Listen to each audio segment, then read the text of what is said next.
नमस्कार मित्रों, आज के इस वीडियो में एक बार फिर से आप सभी का बहुत बहुत हार्दिक स्वागत है। हम आशा करते हैं कि आप सभी स्वस्थ होंगे और आप सबकी तैयारी बहुत अच्छी तरह से चल रही होगी। मित्रों, आज की इस वीडियो में हम प्रश्नावली भाग 14 के अंतर्गत कुल 50 महत्वपूर्ण प्रश्नों को व्याख्यात्मक तरीके से हल करेंगे और उन्हें ट्रिक की सहायता से याद करने का भी प्रयास करेंगे। तो जैसा कि स्क्रीन पर आप देख पा रहे हैं, प्रश्न संख्या 151, अमरनाथ और सकीना प्रेमचंद के किस उपन्यास के पात्र हैं। कहने का आशय है कि अमरनाथ और सकीना ये दो प्रेमचंद के किसी उपन्यास के पात्र हैं। तो किस उपन्यास के पात्र हैं? विकल्प 1 की बात करें तो कर्मभूमि के पात्र हैं, या विकल्प 2 रंगभूमि के पात्र हैं, या फिर विकल्प 3 गोदान के पात्र हैं, या फिर विकल्प 4 मंगल सूत्र के पात्र हैं। तो बिल्कुल आप सही समझ रहे हैं कि प्रश्न संख्या 151 का विकल्प 1 कर्मभूमि इज राइट आंसर है ना। अमरनाथ और सकीना दोनों क्या करते हैं? बड़े अच्छे कर्म करते हैं। तो कर्म करते हैं इसलिए कर्मभूमि के पात्र हैं। तो कहने का आशय है कि इसे दिमाग में बैठाने का प्रयास करिएगा कि अमरनाथ और सकीना अच्छे कर्म करते हैं इसलिए कर्मभूमि के पात्र हैं। ठीक है ना। और कर्मभूमि जो प्रकाशन इसका हुआ था 1933 में, रंगभूमि का 1925 में है ना, गोदान का 1936 में और मंगलसूत्र का 1948 में। तो ये सब रचना काल भी थोड़ा सा देखिए, कभी कभी परीक्षा में पूछ लिया जाता है। ठीक है। प्रश्न संख्या 152 है कि वेश्या जीवन पर आधारित प्रेमचंद का उपन्यास है। कहने का आशय है कि इनमें से एक ऐसा उपन्यास है जो कि वेश्या जीवन पर आधारित है। विकल्प 1 की बात करें तो प्रेमा है, विकल्प 2 गबन है, विकल्प 3 सेवा सदन है, या फिर विकल्प 4 निर्मला है। तो बिल्कुल सही समझ रहे हैं, वैसा जीवन पर आधारित जो उपन्यास है विकल्प 3 सेवा सदन इज राइट आंसर। यानी कि जो सेवा सदन उपन्यास है मुंशी प्रेमचंद जी ने इसे 1918 में रखा था। तो सेवा सदन में कितने लोग? बोले 18 जन। 18 वैश्या, दिमाग में रखिएगा, वैसा जीवन पर आधारित है। 18 वैसा, 18 बैठा, 18 वैसा, ऐसे दिमाग में रखिएगा, 1918 में लिखा गया है। ठीक है ना। अब बात करेंगे थोड़ा सा हम लोग प्रेमा की। तो प्रेमा आपने देखा होगा कि 1907 में लिखा गया है, 1907 में प्रेमा। गबन 1931 में, ध्यान में रखिएगा। और निर्मला की बात करें तो निर्मला इनके द्वारा लिखा गया उपन्यास है जो कि 1922 में लिखा गया है। तो इन उपन्यासों का रचना काल भी थोड़ा सा देख लेना यहाँ पर अपेक्षित होता है। कभी कभी यहाँ से भी परीक्षा में प्रश्न देखने को मिलते हैं। तो प्रश्न संख्या 152 का विकल्प 3 सेवा सदन इज राइट आंसर। प्रश्न संख्या 153 है कि लौंग लता उपन्यास में व्यभिचारी शासक का नाम है। कहने का आशय है एक उपन्यास है जिसका नाम है लौंग लता, है ना। संभवतः किशोरी दास वाजपेयी जी ने लिखा है ना। इस उपन्यास में व्यभिचारी शासक कौन है? तो उस शासक का नाम यहाँ पर पूछा गया है। विकल्प 1 की बात करें तो जहांगीर है, या विकल्प 2 अकबर है, विकल्प 3 शेर खां है, या फिर विकल्प 4 सिराजुद्दौला है। तो आपका प्रश्न है कि लौंगलता उपन्यास में व्यभिचारी शासक है, विकल्प 4 सिराजुद्दौला इज राइट आंसर। तो लौंगलता में व्यभिचारी कौन? बोले सिराजुद्दौला। ठीक है, दिमाग में रख लीजिएगा। प्रश्न संख्या 154 है कि भूतनाथ किसका विस्तार है। कहने का आशय है कि जो भूतनाथ उपन्यास है वो किसी उपन्यास का विस्तार है। विकल्प 1 की बात करें तो सरकटी लाश का विस्तार है, विकल्प 2 की बात करें तो बिल्कुल चंद्रकांता संतत का है, विकल्प 3 नूतन चरित्र का, और विकल्प 4 है निस्सहाय हिंदू का। तो किस उपन्यास का विस्तार है? तो बिल्कुल भूतनाथ क्या है? बोले सर चंद्रकांता है, चंद्रकांता है। तो चंद्रकांता का विस्तार है भूतनाथ उपन्यास। ठीक है, इसे दिमाग में रख लीजिएगा। किसका है? देवकी नंदन खत्री का उपन्यास है भूतनाथ, देवकी भूतनाथ। और विस्तार किसका है? तो चंद्रकांता संतत उपन्यास का जो विस्तार है वो भूतनाथ है। इसे दिमाग में रख लीजिएगा कि नाथों का नाथ भूतनाथ। ठीक है, ऐसे दिमाग में बैठाने का प्रयास करिएगा। प्रश्न संख्या 155 है कि हिंदी का पहला उपन्यास जिसमें मुस्लिम समाज का अंकन किया गया है ना। पहला उपन्यास कौन सा जिसमें मुस्लिम समाज का अंकन किया गया है? विकल्प 1 निस्सहाय हिंदू, विकल्प 2 सेवा सदन, विकल्प 3 कठपुतली, और विकल्प 4 है कंदर्प, है ना। तो कह रहे हैं कि किसमें जो है बिल्कुल सबसे पहली बार मुस्लिम समाज का अंकन किया गया है। तो प्रश्न संख्या 55 का विकल्प 1 निस्सहाय हिंदू इज राइट आंसर। ठीक है, इसे दिमाग में आप बैठा लीजिएगा। तो प्रश्न संख्या 155 का विकल्प 1 निस्सहाय हिंदू इज राइट आंसर। 156 की बात करें तो नहुस नाटक के नाटककार हैं। कहने का आशय है कि नहुस नाटक को किसने लिखा है। अब विकल्प 1 की बात करें तो गोपाल चंद गिरधरदास ने लिखा, या फिर विकल्प 2 भारतेंद्र जी ने, विकल्प 3 प्रताप नारायण मिश्र और विकल्प 4 है जयशंकर प्रसाद। तो आप भली भांति जान रहे हैं कि नहुस जो है ना हिंदी का पहला नाटक माना जाता है और इसके लेखक हैं यानी कि नाटककार है गोपाल चंद गिरधरदास। अब नहुस जो आप बात करेंगे नाटक की तो गद्य और पद्य में लिखा गया है और ये ब्रज भाषा में लिखा गया है, जिसे भारतेंद्र हरिश्चंद्र जी के पिता जिनका नाम है गोपाल चंद जिन्हें गिरधरदास के नाम से जाना जाता है तो उन्होंने लिखा है। तो प्रश्न संख्या 156 का विकल्प 1 Gopal Chand Girdhardas is right answer. ठीक है। अगला प्रश्न 157 है कि चंद्रावली नाटिका के लेखक हैं। कहने का आशय है कि जो चंद्रावली नाटिका है उस नाटिका के लेखक कौन है। विकल्प 1 भारतेंद्र हरिश्चंद्र, विकल्प 2 बालकृष्ण भट्ट, विकल्प 3 हरकृष्ण प्रेमी और विकल्प 4 की बात करें तो प्रताप नारायण मिश्र। तो बिल्कुल सही समझ रहे हैं। जो चंद्रावली नाटिका है वो चंद्रावली नाटिका कहाँ पे होती है, बोले सर भारत में होती है। इन्हीं की भारतेंद्र हरिश्चंद्र जी की रचना है। इनके अलावा 2 और नाटिकाएँ भारतेंद्र हरिश्चंद्र जी ने लिखी है, जिनमें नील देवी 1881 में और प्रेम जोगनी 1875 में। ठीक है ना। तो चंद्रावली नाटिका कहाँ होती है, बोले सर चंद्रावली नाटिका तो भारत में होती है। भारत फार भारतेंद्र हरिश्चंद्र जी की ये रचना है। ठीक है। प्रश्न संख्या 158 है कि कलि कौतिक रूपक के लेखक हैं। कलि कौतिक रूपक के लेखक कौन है। विकल्प 1 रामकुमार वर्मा है, विकल्प 2 प्रताप नारायण मिश्र हैं, विकल्प 3 बालकृष्ण भट्ट हैं या फिर विकल्प 4 सर्वेश्वर दयाल सक्सेना है। तो देखिए जो कल कौतुक रूपक है इसके बिल्कुल सही विकल्प होगा विकल्प 2 Pratap Narayan Mishra is right answer. जो कल कौतुक रूपक है इसके लेखक हैं प्रताप नारायण। कल कौतुक, कलि कौतुक का प्रताप है ना। और कब लिखा था, 1886 ईस्वी में लिखा था। तो थोड़ा सा इसका सन भी आप यहाँ पर देख लें। प्रश्न संख्या 159 है कि संयुक्ता स्वयंवर की विधा है, यानी कि जो संयुक्ता स्वयंवर है ये कौन सी विधा में लिखी गई रचना है या इसकी विधा क्या है। विकल्प 1 नाटक है या फिर विकल्प 2 कहानी है, विकल्प 3 उपन्यास या फिर 4 है गीत नाट्य। तो देखिए सबसे पहले संयुक्ता स्वयंवर की बात करें तो संयुक्ता स्वयंवर किसकी रचना है। रचना की बात करते हैं तो श्री निवास दास जी की रचना है, 1886 ईस्वी में लिखा गया है और नाटक विधा है। कौन सी विधा है, नाटक है। तो बिल्कुल आप सही समझ रहे हैं। प्रश्न संख्या 159 का विकल्प 1 नाटक इज राइट आंसर। ठीक है ना। तो संयुक्ता स्वयंवर क्या है, एक नाटक है। किसका नाटक है, अभी आपने देखा कि श्री निवास दास जी द्वारा लिखा गया है। कब लिखा गया था, 1886 ईस्वी में लिखा गया था। इसे दिमाग में रख लीजिएगा। ठीक है। प्रश्न संख्या 160 है कि शिवा साधना किसका नाटक है। कहने का आशय है कि जो शिवा साधना है ये किस नाटककार की रचना है। विकल्प 1 की बात करें तो हरकृष्ण प्रेमी का है, विकल्प 2 उदय शंकर भट्ट, विकल्प 3 जयशंकर प्रसाद या फिर विकल्प 4 उपेंद्र नाथ आस्के। देखिए शिव की साधना अगर करनी हो भैया ना तो बिल्कुल हरिकृष्ण प्रेमी बनो, हरिकृष्ण के प्रेमी बन जाओ या प्रेमी बनकर के शिव की साधना करो। प्रेमी भार हरिकृष्ण प्रेमी इसके लेखक हैं। ठीक है ना। तो भैया शिवा की साधना करनी है, शिव की साधना करनी है तो प्रेमी बन के करो। किसके प्रेमी, हरिकृष्ण प्रेमी, हरिकृष्ण के प्रेमी बनकर के शिव की साधना करो। तो शिव साधना यानी कि शिवा साधना किसकी रचना है, विकल्प 1 हरिकृष्ण प्रेमी जी की रचना है। प्रश्न संख्या 161 है कि प्रथम हिंदी का गीत नाट्य है ना। इन्हीं की हिंदी का प्रथम गीत नाट्य कह सकते हैं कौन सा है। विकल्प 1 कौड़ालय, विकल्प 2 उत्तर प्रियदर्शी, विकल्प 3 नहुस या फिर विकल्प 4 विश्वामित्र। तो हिंदी का प्रथम गीत नाट्य की बात की जा रही है तो विकल्प 1 कौड़ालय इज राइट आंसर। ठीक है ना। अब कौड़ालय की बात यहाँ पे आ गई है तो कौड़ालय क्या है, 1912 में है ना लिखा गया है। गीत नाट्य है, किसका है तो प्रसाद जी का है। और जब हम लोग पढ़ते हैं ना दोबारा कौड़ा करो दोबारा है ना, प्रसाद का कौड़ालय दिमाग में रख लीजिएगा कि हिंदी का पहला गीत नाट्य माना जाता है इसके हिसाब से। ठीक है ना। 1912 में लिखा गया, प्रसाद जी द्वारा लिखा गया है। तो प्रश्न संख्या 161 का विकल्प 1 कौड़ालय इज राइट आंसर।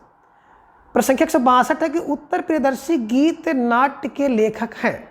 कौन लेखक है भैया उत्तर प्रियदर्शी के, तो विकल्प 1 रामकुमार वर्मा है, या फिर विकल्प 2 अगे है, विकल्प 3 जगदीश माथुर या फिर विकल्प 4 प्रताप नारायण मिश्र है। तो देखिए उत्तर प्रियदर्शी की बात करते हैं ना, तो उत्तर की प्रियदर्शी कैसी होती है, इतनी प्रियदर्शी है कि अगे होती है, ठीक है ना। तो उत्तर प्रियदर्शी क्या है, बोले सर अगे है, अगे, अगे फार अगे जी की रचना है, इसे ध्यान में रखिएगा। इसमें सम्राट अशोक के जीवन पर ये लिखा गया है, इसे ध्यान में रख लीजिएगा कि सम्राट अशोक के जीवन पर लिखी गई रचना है, अगे की रचना है, और क्या नाम उसका है, उत्तर प्रियदर्शी इसका नाम है। तो प्रश्न संख्या 162 का विकल्प 2 अगे इज राइट आंसर। प्रश्न संख्या 163 है कि अंधा कुआं नाटक के नाटककार हैं, यानी कि अंधा कुआं नाटक के लेखक कौन है। विकल्प 1 की बात करें तो लक्ष्मी नारायण लाल है, विकल्प 2 अगे है, विकल्प 3 हरकृष्ण प्रेमी है, या फिर विकल्प 4 सुदर्शन है।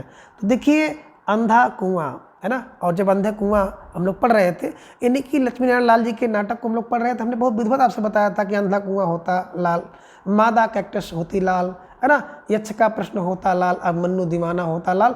तो जितनी रचनाएं थी सारे इनके नाटकों को हम लोग लाल लाल लगा कर पढ़े थे, ठीक है ना। तो उसको आप जाकर के देख सकते हैं, रचनाकार वाली वीडियो भी है, टीजीटी पीजीटी जो नेट का सिलेबस है वहाँ पर भी विस्तृत रूप से अपलोड है, उसे देख सकते हो सारी नाट्य विधाओं को, ठीक है ना। तो अंधा कुआं की बात करें तो अंधा कुआं होता लाल, लाल फार लक्ष्मी नारायण लाल जी की ये नाटक है। इसी से मिलता जुलता एक और रचना है अंधा युग, और अंधा युग होता है ना तो धर्मवीर भारती का, अंधा युग धर्मवीर भारती का है। तो ध्यान में रखिएगा, कभी कभी हम लोगों के जब परीक्षा हम लोग बैठते हैं ना तो थोड़ा सा कन्फ्यूजिंग हो जाती है, और बाय मिस्टेक हम लोग अच्छे प्रश्नों को भी गलत प्रश्नों में तब्दील कर देते हैं, ठीक है। तो प्रश्न संख्या 163 का विकल्प 1 Lakshmi Narayan Lal is right answer. प्रश्न संख्या 164 है कि आषाढ़ का एक दिन किसका नाटक है। कहने का आशय है कि जो आषाढ़ का एक दिन नाटक किसने लिखा है। विकल्प 1 मोहन राकेश ने लिखा, विकल्प 2 मंजुल भगत ने लिखा है, विकल्प 3 उमेश सिंह ने, या फिर विकल्प 4 सर्वेश्वर दयाल सक्सेना जी ने लिखा है। तो देखिए आषाढ़ का एक दिन किसका है, मोहन राकेश का है। कब लिखा, 1958 में इन्होंने लिखा है।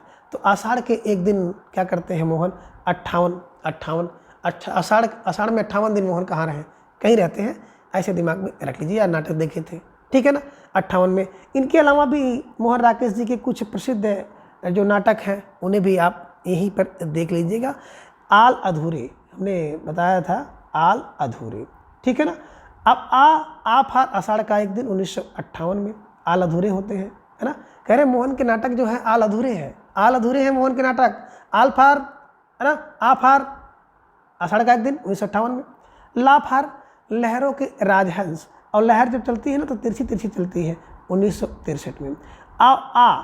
आल अधूरे, तो आधे अधूरे इनका एक नाटक आप देखेंगे, आधे अधूरे, है ना। अब आधा अधूरा क्या होगा, जब कोई व्यक्ति 69 का है ना तो आधा अधूरा है, या तो 70 होना चाहिए था पूरा पूरा, तो आधे अधूरे, उल्टे सीधे 69, उल्टे सीधे 69, है ना, इनके द्वारा लिखा गया नाटक है। तो इसी भी ध्यान में रख लीजिएगा। तो कहने का आशा है कि इन तीनों जो नाटक है आल अधूरे, तीनों को आप दिमाग में बैठा लीजिएगा और याद करने का प्रयास करिएगा। तो प्रश्न संख्या 164 का विकल्प 1 Mohan Rakesh is right answer.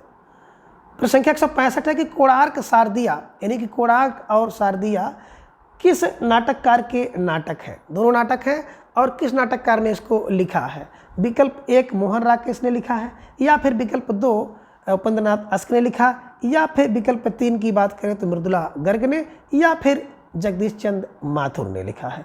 तो बिल्कुल विकल्प 4 जगदीश चंद माथुर इज राइट आंसर, ठीक है ना। कोणार्क की बात अगर आप करेंगे तो यही कोणार्क है जिसे 1951 में जगदीश चंद माथुर जी ने लिखा है, और शारदिया की बात करें तो 1959 में लिखा गया है, ठीक है ना। अब कोणार्क में क्या हो रहा है, बोले कोणार्क में सर्दी पड़ती है ना, इसलिए जगदीश वहाँ जाते हैं। जगदीश कहाँ जाते हैं, कोणार्क में जाते हैं। कब जाते हैं, बोले सर सर्दी में जाते हैं। और इनका एक और देखेंगे, पहला राजा भी इनके द्वारा लिखा गया एक नाटक है, तो उसे भी दिमाग में आप रख लीजिएगा। हो सकता है कि किसी परीक्षा में आपका सामना ऐसे प्रश्नों से हो जाए, ठीक है। प्रश्न संख्या 166 है कि बकरी नाटक के रचयिता हैं। कहने का आशय है कि जो बकरी एक नाटक है उसको किसने लिखा है, या उसके रचनाकार कौन है। विकल्प 1 अगे है, या फिर विकल्प 2 धर्मवीर भारती हैं, या फिर विकल्प 3 सर्वेश्वर दास सक्सेना, या फिर विकल्प 4 सेठ गोविंद दास है। तो देखिए बकरी किसकी, बोले सर्वेश्वर दयाल सक्सेना की है। बकरी के अलावा इनका एक नाटक है गरीबी हटाओ, ठीक है ना। तो ध्यान में रख लीजिएगा, सर्वेश्वर की बकरी नाटक है ना। या सर्वेश्वर क्या करते हैं, बकरी लाने का नाटक करते हैं।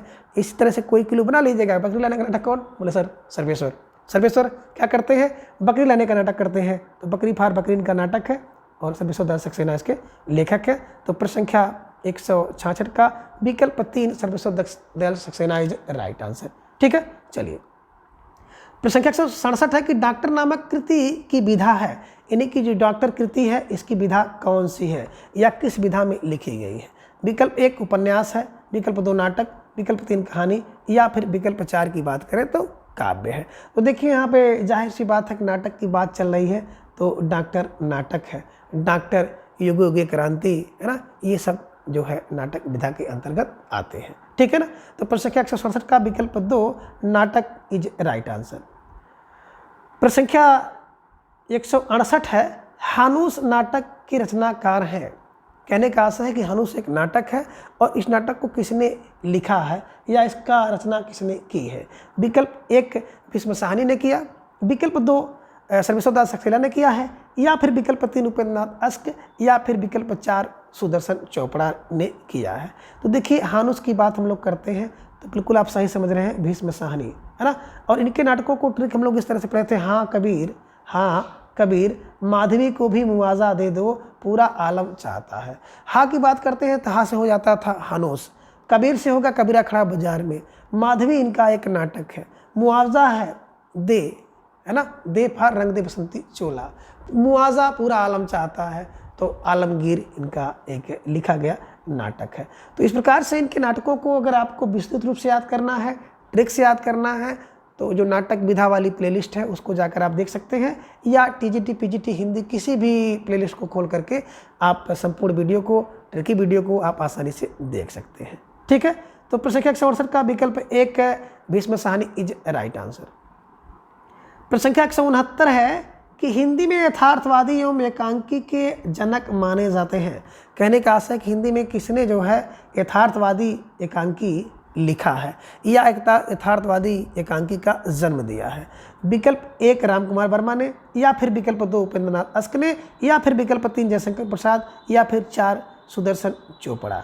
तो देखिए कह रहे हैं कि हिंदी में यथार्थ एकांकी कौन लिख सकता है भैया। यथार्थ एकांकी हिंदी में वही लिख सकता है जिसके पास अश्क है ना, जिसके अश्क आंसू आ सकते हैं। ऐसी यथार्थ कहानी लिख देते हैं कि अश्क आ जाते हैं। अश्क फार उपेंद्र नाथ अश्क इसके है ना जनक है ना। अब यथार्थ एकांकी कब होगी, जब यथार्थ एकांकी आप देखें, सुने अथवा पढ़ें तो आंखों में अश्क आ जाए, आंसू आ जाए, तो समझ लीजिए कि यथार्थ एकांकी है, ठीक है ना।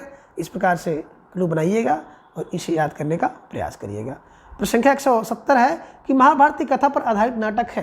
कहने का आशा है कि इनमें से एक नाटक ऐसा है जो कि महाभारत की एक कथा पर आधारित है। विकल्प 1 अंधायुग है, या फिर विकल्प 2 चंद्रगुप्त, विकल्प 3 ध्रुवस्वामी, और विकल्प 4 है जन्मेजय का नाग यज्ञ। तो देखिए मित्रों, बात करें चंद्रगुप्त तो चंद्रगुप्त से संबंधित है, जन्मेजय का नाग एक आप राजा परीक्षित का यज्ञ वाला है। ध्रुवस्वामी है ना, तो ये भी देखिए ध्रुवस्वामी है ना प्रसाद जी का नाटक है। लेकिन महाभारत की कथा से संबंधित अगर बात करें तो अंधायुग, ठीक है ना। अंधायुग किसका है, अभी आपने देखा था, बिल्कुल बताया था धर्मवीर भारती जी का है। अंधा कुआं है ना लाल होता है। तो ये दिमाग में रख लीजिएगा कि अंधा युग जो क्या है आपका नाटक है, ये महाभारती कथा पर आधारित है और अंधा युग के लेखक है धर्मवीर भारती, ठीक। तो प्रश्न संख्या 170 का विकल्प 1 है अंधा युग इज राइट आंसर।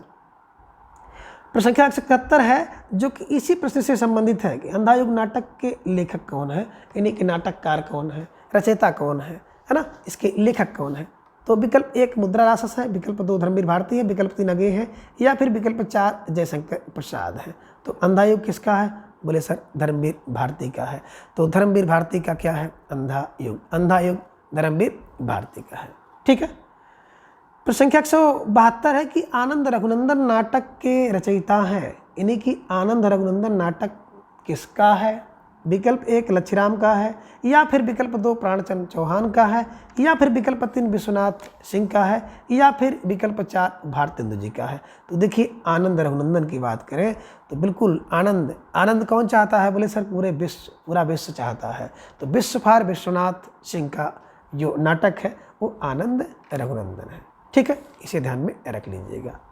चलिए आगे, प्रश्न संख्या 173 है कि नाटक को पंचम वेद कहा है। कहने का आशा है कि निम्नलिखित में से किसने नाटक को पंचम वेद कह दिया। अब विकल्प 1 भरत मुनि ने कहा होगा, या फिर विकल्प 2 भामा ने कहा, या फिर विकल्प 3 रुयक ने कहा, या फिर विकल्प 4 रुद्रट ने कहा है।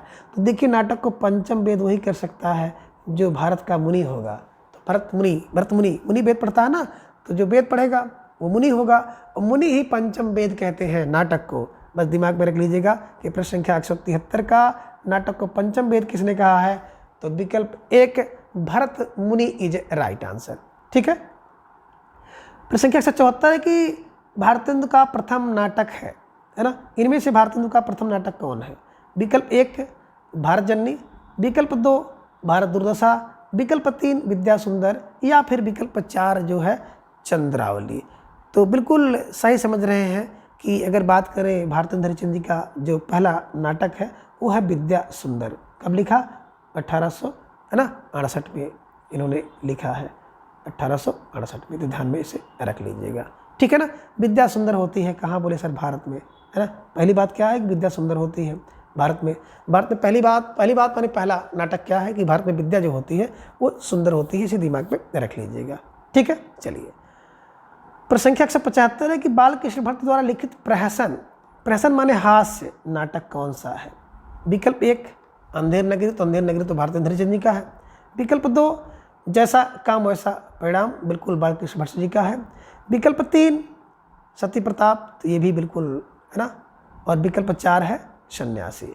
तो बिल्कुल बालकृष्ण भट्ट द्वारा लिखित प्रहसन जो है वो है जैसा काम वैसा परिणाम। बच्चे देखे होंगे ना, एक है जैसा काम करते हो बच्चों को वैसा परिणाम मिलता है। तो बालकृष्ण भट्ट है ना। कभी कभी आप मना करते हो बच्चों को, भैया ऐसा ना करो ऐसा ना करो, और बाद में जो बालक होते भट्ट से गिर जाते हैं। तो आप कहते हो कि जैसा काम किए थे तुमको वैसा परिणाम मिल गया, तुम नहीं मान रहे थे ना। तो भट्ट से गिरता है कौन? बोले बाल। भट्ट से गिरता है क्यों? क्योंकि जैसा काम कर रहा था वैसा परिणाम उसको मिलना था। ठीक है, चलिए तो प्रश्न संख्या 175 का विकल्प 2 जैसा काम वैसा परिणाम इज राइट आंसर। प्रश्न संख्या 176 है कि सन्यासी नाटक के लेखक हैं, यानी कि सन्यासी नाटक के लेखक कौन है? विकल्प 1 सुदर्शन है, या फिर विकल्प 2 हरिकृष्ण प्रेमी है, विकल्प 3 जयशंकर प्रसाद, और विकल्प 4 की बात करें तो लक्ष्मी नारायण मिश्र हैं। तो सन्यासी है ना, अभी हमने चर्चा किया था भैया जो सन्यासी होगा ना, तो बिल्कुल यहाँ पे देखिए, वहाँ पे सन्यासी इलाचंद जोशी लिखा था, यहाँ पे सन्यासी नाटक की बात हो रही है ना। तो सन्यासी नाटक किसका हो सकता है? लक्ष्मी नारायण लाल का होगा। सन्यासी है ना किसका? बोले लक्ष्मी नारायण के लिए, है ना। देखिए जो सन्यासी होता है उसे लक्ष्मी नहीं चाहिए बल्कि नारायण चाहिए, है ना। सन्यासी को लक्ष्मी नहीं नारायण चाहिए। क्या चाहिए? नारायण चाहिए, यानी कि लक्ष्मी नारायण से द्वारा लिखा गया नाटक है। प्रश्न संख्या 177 है कि लक्ष्मी का स्वागत एकांकी के लेखक है ना। लक्ष्मी का स्वागत एकांकी के लेखक कौन है? विकल्प 1 उपेंद्र नाथ अस्क, विकल्प 2 भुवनेश्वर हैं, विकल्प 3 हरिकृष्ण प्रेमी है, या फिर विकल्प 4 उदय शंकर भट्ट है। तो देखिए लक्ष्मी का स्वागत कौन करेगा, है ना भैया। लक्ष्मी के महत्व को वही व्यक्ति समझेगा ना जिसके अस्क आएंगे। जो लक्ष्मी के लिए बहुत दुखी है, अस्क आ रहा है, परेशान है, आंसू आ रहे हैं, अगर उसको 10 रुपये भी मिल जाएगा तो उसके महत्व को बहुत अच्छी तरह से समझता है। तो बस यही क्लू बना लीजिएगा कि लक्ष्मी का स्वागत तो वही कर सकता है जिसके पास अस्क है। तो ask for Upendra Nath ask इसके लेखक है। ठीक है, प्रश्न संख्या 178 है कि कर्फ्यू नाटक के लेखक हैं, है ना। कर्फ्यू नाटक किसने लिखा है? विकल्प 1 की बात करें तो भीष्म साहनी ने लिखा, या फिर विकल्प 2 लक्ष्मी नारायण लाल ने लिखा, विकल्प 3 मोहन राकेश ने लिखा, या फिर विकल्प 4 है जगदीश चंद्र माथुर ने लिखा है। तो बिल्कुल कर्फ्यू की बात करते हैं ना, तो कर्फ्यू कभी कभी बड़ा भीषण लग जाता है। कैसा लगता है? बोले सर भीषण लग जाता है और सह नहीं सकते हैं।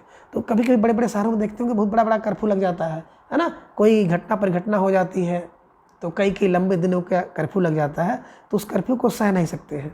भीष्म है तो भीषम कर्फ्यू सह नहीं सकते, यानी कि कर्फ्यू भीषम साहनी जी का नाटक है। ठीक है, इसे दिमाग में बैठा लीजिएगा कि जब कर्फ्यू लगता है तो बड़ा भीष्म होता है और उस भीष्म को सहन नहीं सकते हैं, सहनी। ठीक है, इसे बैठाने का प्रयास करिएगा। प्रश्न संख्या 179 है कि विनोद रस्तोगी का नाटक है। विकल्प 1 आज़ादी के बाद, विकल्प 2 अंधा कुआं, विकल्प 3 कोणार्क और विकल्प 4 है पहला राजा। तो देखिए मित्रों, आज़ादी के बाद है ना विनोद रस्तोगी जी का लिखा गया नाटक है। आज़ादी के बाद ही विनोद आया है ना, इसके पहले विनोद नहीं था। अंग्रेज बहुत परेशान करते थे है ना, हर जगह अपनी मनमानी करते थे। तो आज़ादी के बाद क्या आया? बोले सर आज़ादी के बाद तो विनोद आया, विनोद रस्तोगी का नाटक है। अंधा कुआं अभी आपने देखा है ना, अंधा कुआं किसका है? अंधा कुआं होतालाल, ठीक है ना, अंधा युग धर्मवीर भारती का। कोणार्क और पहला राजा अभी आपने देखा कि माथुर का है, ठीक है ना, जगदीश चंद्र माथुर। प्रश्न संख्या 180 है, गिरीश रस्तोगी ने श्रीलाल शुक्ल के उपन्यास जिसका नाम है राग दरबारी का नाट्य रूपांतरण किस नाम से किया है? कहने का आशय है जो गिरीश रस्तोगी हैं इन्होंने श्रीलाल शुक्ल जी का उपन्यास जिसका नाम था राग दरबारी उसका नाटक में रूपांतरण कर दिया और किस नाम से किया? विकल्प 1 कह रहे हैं 3 अपाहिज के नाम से, 2 कह रहे हैं घरौदा के नाम से, 3 कह रहे हैं रंगनाथ की वापसी और 4 कह रहे हैं वसीयत। तो देखिए राग दरबारी का इन्होंने जब रूपांतरण किया तो रंगनाथ की वापसी शीर्षक से किया है। तो दिमाग में रख लीजिएगा, राग दरबारी से क्या होता है ना, वापसी होती है। किसकी? रंगनाथ की वापसी, फार रंगनाथ की वापसी शीर्षक से इन्होंने इसका नाटक में रूपांतरण किया है। किसने किया है? गिरीश रस्तोगी ने किया है। ठीक है, चलिए तो प्रश्न संख्या 180 का विकल्प 3 रंगनाथ की वापसी इज राइट आंसर।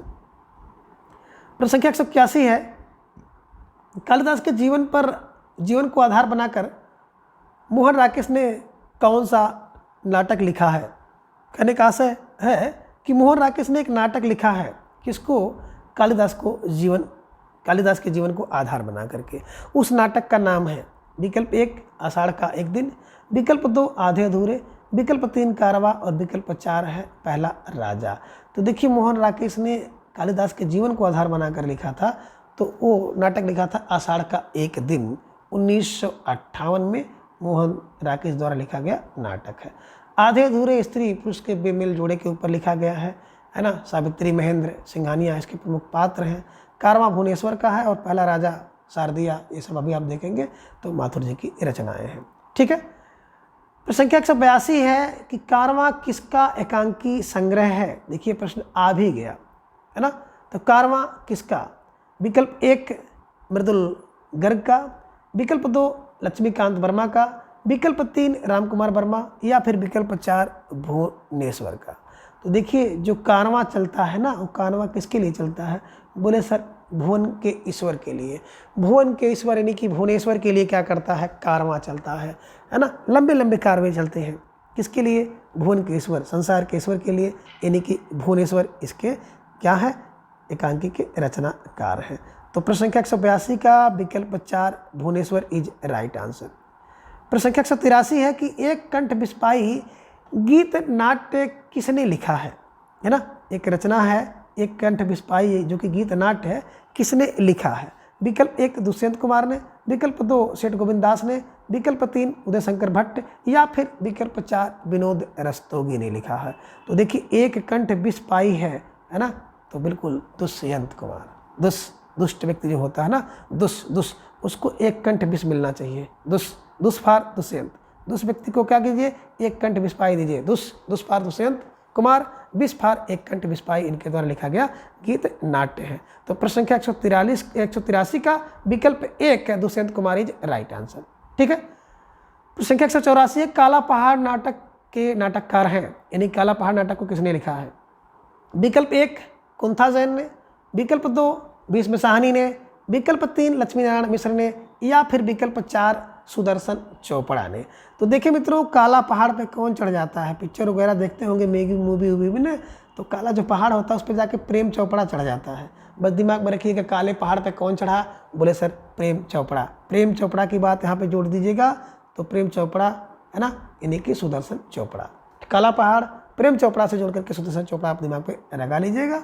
और आप ये भी कह सकते हो कि जो काला पहाड़ होता है ना, बड़ा सुदर्शन होता है। सुदर्शन माने सुंदर दर्शन वाला होता है, उसको देखना बड़ा अच्छा लगता है। बस इस तरह से क्लू बना के रख लीजिएगा, काला पहाड़ सुदर्शन होता है, ठीक है ना। तो प्रश्न संख्या 184 का विकल्प 4 Sudarshan Chopra is right answer. प्रश्न संख्या 185 है कि प्रतीकवादी नाटकों का आरंभ माना जाता है। कहने का आशय है कि जो प्रतीकवादी नाटक है उनका आरंभ कब से हुआ, है ना, कहाँ से हुआ, किस रचना से हुआ।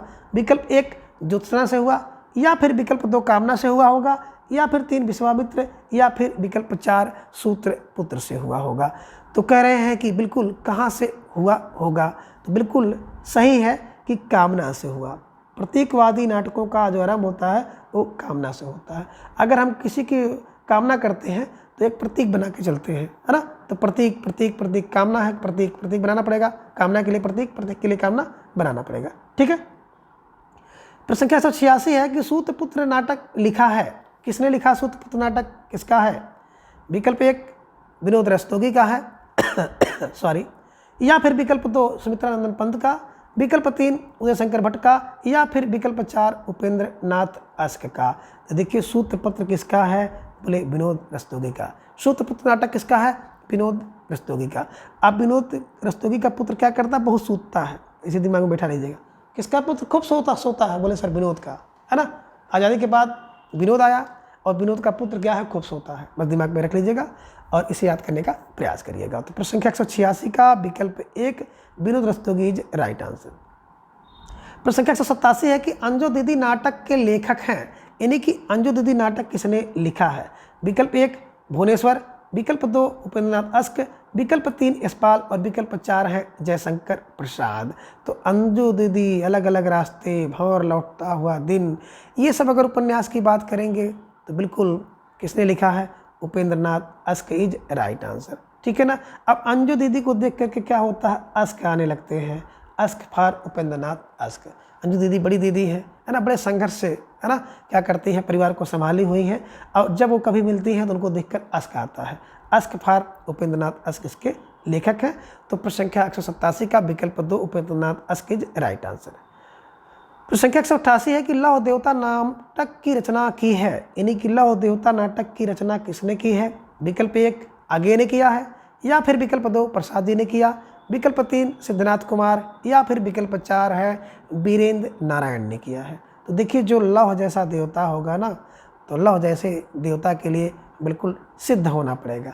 सिद्ध, जो व्यक्ति सिद्ध हो जाएगा ना वो बिल्कुल लौह जैसा बलवान हो जाएगा।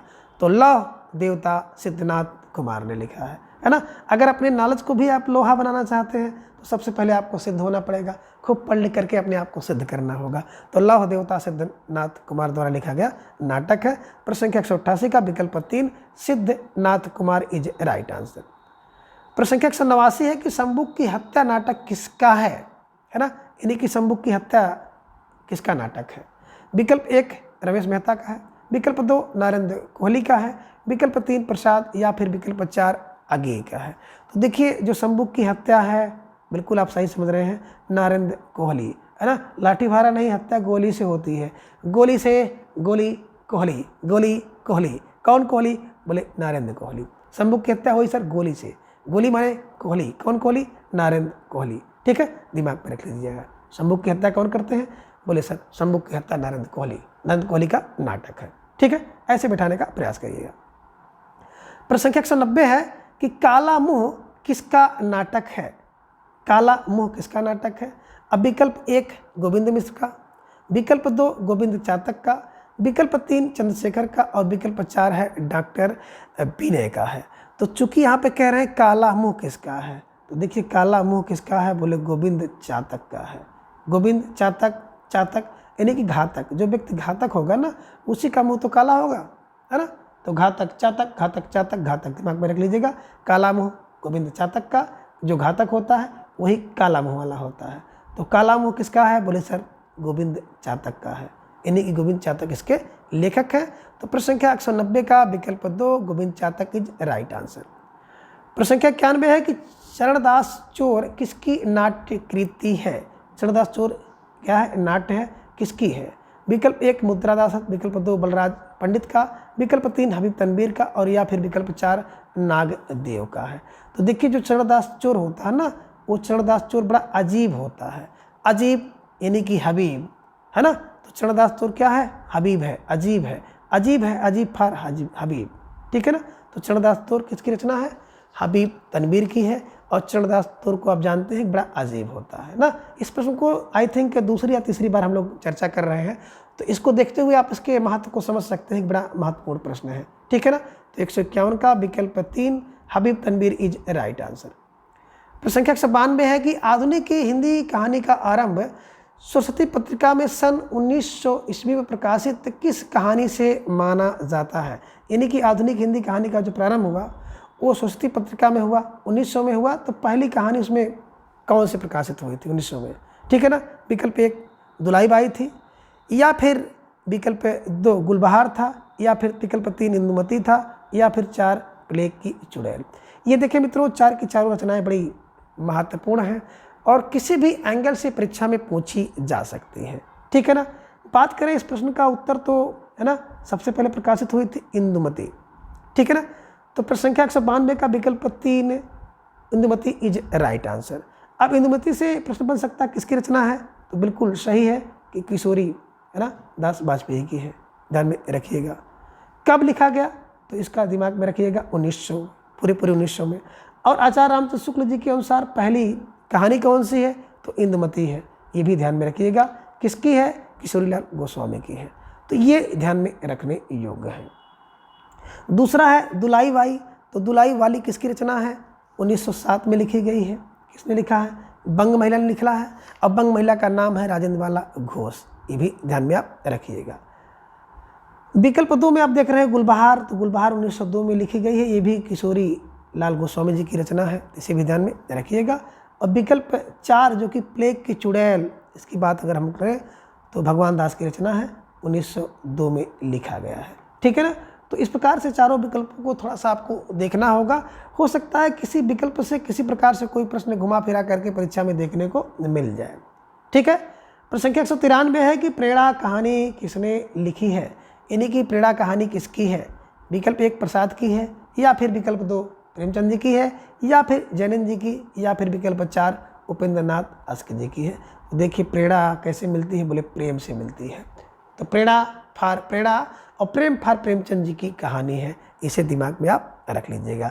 प्रेरणा प्रेम से, पास से प्रेम, पास से प्रेरणा, ठीक है, दिमाग में रख लीजिएगा। प्रश्न संख्या 194 है कि नारी पात्र मधुलिका का संबंध किस कहानी से है? विकल्प 1 गुंडा से है, या फिर विकल्प 2 पुरस्कार से है, विकल्प 3 आकाशदीप से, या फिर विकल्प 4 मधुआ से है ना। तो देखिए कहानी की बात करते हैं तो पुरस्कार, ठीक है ना। पुरस्कार कहानी है ना किसका है? बोले सर प्रसाद जी की है ना। इसी में औड़ और मधुलिका है, तो औड़ और मधुलिका दोनों को क्या हो जाता है? एक दूसरे से प्रेम हो जाता है ना। तो अपने कहानी अगर पढ़ी होगी तो उसको देखे होंगे कि बाद में अपने देश के लिए मधुलिका क्या करती है? औड़ को है ना गिरफ्त में करवा देती है। तो ये दिमाग में रख लीजिएगा कि पुरस्कार कहानी में कौन? मधुलिका का संबंध पुरस्कार कहानी से है ना। इसी का एक पात्र अरुण भी है, ठीक है, इसे ध्यान में रखिएगा। तो प्रश्न संख्या 194 का विकल्प 2 पुरस्कार इज राइट आंसर। प्रश्न संख्या 195 है कि अपने काल में सिर्फ 3 कहानी की रचना कर हिंदी कथा में अपनी अमिट पहचान बना लेने वाले लेखक हैं। तो कहने का आशा है कि इनमें से कौन से ऐसे लेखक जिन्होंने केवल 3 कहानी लिखी है और हिंदी साहित्य में उनका बड़ा अमिट स्थान है? विकल्प 1 जयशंकर प्रसाद है, या फिर विकल्प 2 चंद्र शर्मा गुलेरी है, या फिर विकल्प 3 पदम सिंह शर्मा है, या फिर विकल्प 4 मुंशी प्रेमचंद है। तो बिल्कुल सही आप समझ रहे हैं कि चंद्रधर शर्मा गुलेरी, नाम ही है चंद्रधर, चंद्र है, चंद्र कहानी लिख करके क्या हो गए? बड़े प्रसिद्ध हो गए। इन्होंने 3 कहानी केवल लिखी है। पहली कहानी इनकी है सुखमय जीवन, है ना, 1911 में, है ना। अगर एक एक व्यक्ति रहेंगे ना, एक एक तो भैया सुखमय जीवन होगा। दूसरा है बुद्धू का कांटा, है ना, बुद्धू का कांटा इनकी कहानी है, 1914 में लिखा गया है। तो बुद्धू का कांटा क्या है कि उनको 1 का 4 करना पड़ता है, 1 का 4 करना पड़ता है, ही कांटा है। कोई चीज़ 1 लाएंगे तो 4 करना पड़ेगा, 1 का 4 बुद्धू का कांटा है। और उसने कहा था गुलेरी से कितनी बार? बोले सर 15 बार कहा था। यानी कि 1915 में इनके द्वारा लिखी गई कहानी है, उसने कहा था।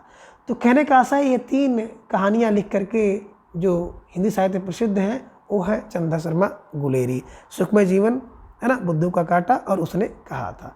11, 14 और 15 क्रम से इनका काल है, रचना काल है। ठीक है, तो प्रश्न संख्या 195 का विकल्प 2 चंदा Sharma Guleri is right answer. प्रश्न संख्या 196 है कि निम्नलिखित में कौन सी कहानी प्रेमचंद की नहीं है। अरे इसमें से कोई एक कहानी ऐसी है जो कि मुंशी प्रेमचंद की नहीं है। विकल्प 1 बड़े घर की बेटी, विकल्प 2 मिस पद्मा, विकल्प 3 ठाकुर का कुआं और विकल्प 4 है सफ़ेद कौवा, है ना। तो देखिए, बात करेंगे बड़े घर की बेटी तो प्रेम की है, प्रेम से रहती है। दूसरा है मिस पद्मा, प्रेम की है, ठाकुर का कुआं भी है। लेकिन सफ़ेद कौवा किसकी है? मंजुल भगत की रचना है। मंजुल भगत। देखिए, कौवा भगत होता है ना, अगर कोई सफ़ेद कौवा मिल जाए तो भैया समझ लो भगत है ना। मंजुल भगत की रचना है।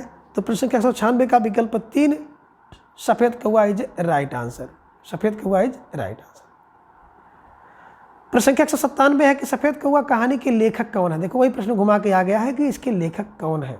विकल्प 1 मणिमधुकर हैं, विकल्प 2 उदय प्रकाश है, या फिर विकल्प 3 मंजुल भगत है, या फिर विकल्प 4 मन्नू भंडारी है। तो बिल्कुल आप सही समझ रहे हैं, सफ़ेद कौवा किसका? बोले मंजुल भगत का है। कैसे दिमाग में रखेंगे? देखिए, कौवा जो काला होता है, लेकिन कोई कौवा जो है सफ़ेद अगर हो जाए तो समझिए वो भगत है ना। कहते भैया बगुला भगत है ना, तो बगुला भगत है, भगत पार कौवा भगत है। यहाँ पे सफ़ेद कौवा भगत है, भगत पार मंजुल भगत जी की रचना है। ऐसे दिमाग में रख लीजिएगा। ठीक है, तो प्रश्न संख्या 197 का विकल्प 3 मंजुल भगत इज राइट आंसर। अगला प्रश्न है 198 कि निर्मल वर्मा का चर्चित कहानी संग्रह है। विकल्प 1 परिंदे हैं, या फिर विकल्प 2 गुंडा है, विकल्प 3 मिठाई वाला, या फिर 4 है इंस्टॉलमेंट है। तो बिल्कुल सही समझ रहे हैं, निर्मल वर्मा जी का जो चर्चित कहानी संग्रह है उसका नाम है परिंदे। परिंदे बड़े निर्मल होते हैं, जो कि देखे होंगे ना, परिंदे बड़े साफ मन के होते हैं, निर्मल मन के होते हैं, इसलिए परिंदे वगैरह को कैद नहीं करना चाहिए। तो दिमाग में रख लीजिएगा, परिंदे निर्मल होते हैं। तो निर्मल वर्मा का जो है ना चर्चित संग्रह है वो परिंदे है। मिठाई वाला भगवती चरण का है ना। गुंडा प्रसाद जी का है। तो ये भी दिमाग में आप रख लीजिएगा। प्रश्न संख्या 199 है कि शेखर जोशी की कहानी है। इनमें से कौन सी कहानी जो है शेखर जोशी की है। विकल्प 1 मकान है, या फिर विकल्प 2 हत्यारे हैं, विकल्प 3 कोसी का घटवार और विकल्प 4 है तिरछी। ठीक है ना, तो बिल्कुल कोसी जोशी है ना। शेखर जोशी का क्या है? कोसी का घटवार इनके द्वारा लिखी गई कहानी है। तो प्रश्न संख्या 199 का विकल्प 3 कोसी का घटवार इज राइट आंसर। ठीक है, अब प्रश्न संख्या 200 है, दामुल का कैदी के लेखक कौन है। दामुल का कैदी रचना किसकी है। अब विकल्प 1 की बात करते हैं, मुंशी प्रेमचंद का है, विकल्प 2 जयरेंद्र का है, विकल्प 3 प्रसाद का है, या फिर विकल्प 4 पंत का है। तो देखिए, दामुल का कैदी है ना, दामुल में कोई कैदी है तो भैया बड़े प्रेम से रहेगा। तो दामुल का कैदी प्रेम से रहता है, अब प्रेम से रहता है फार मुंशी प्रेमचंद जी की रचना है। ठीक है ना, तो इस प्रकार से इन सभी प्रश्नों को आप आसानी से याद कर सकते हैं। तो आज की इस वीडियो में बस इतना।